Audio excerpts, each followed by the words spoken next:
కొణిదెల పవన్ కళ్యాణ్ అమ్మ కడుపున ఆఖరివాడిగా పుట్టిన అందరికీ మంచి చేయాలి, మేలు జరగాలి అనే విషయంలో ముందువాడుగా ఉంటాడు.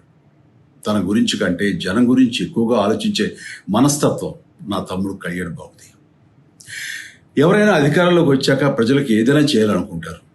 కానీ కళ్యాణ్ తన సొంత సంపాదనని కౌలు రైతులు కన్నీళ్లు తుడిచేందుకు ఖర్చు పెట్టడం, సరిహద్దు దగ్గర ప్రాణాలొడ్డి పోరాడే జవాన్ కోసం పెద్ద మొత్తం అందివ్వటం, అలాగే మత్స్యకారులు ఇంకా తాను చేసిన సహాయం చూస్తుంటే ఇలాంటి నాయకుడు కదా జనాలకు కావాల్సింది అనిపిస్తుంది.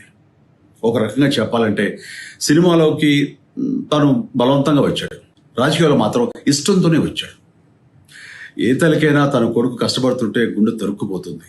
అలాగే ఏ అన్నకైనా తన తమ్ముడు అనవసరంగా మాటలు పడుతుంటే బాధ వేస్తుంది.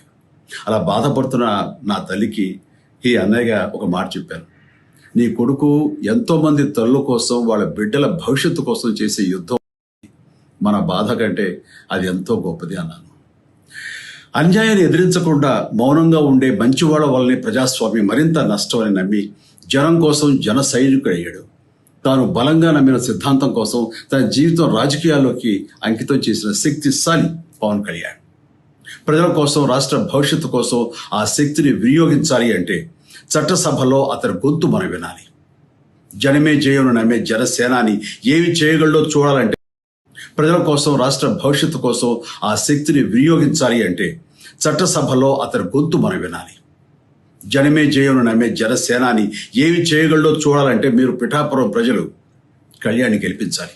మీకు సేవకుడుగా, సైనికుడుగా అండగా నిలబడతాడు. మీకోసం ఏమైనా సరే కలబడతాడు. మీ కళ నిజం చేస్తాడు.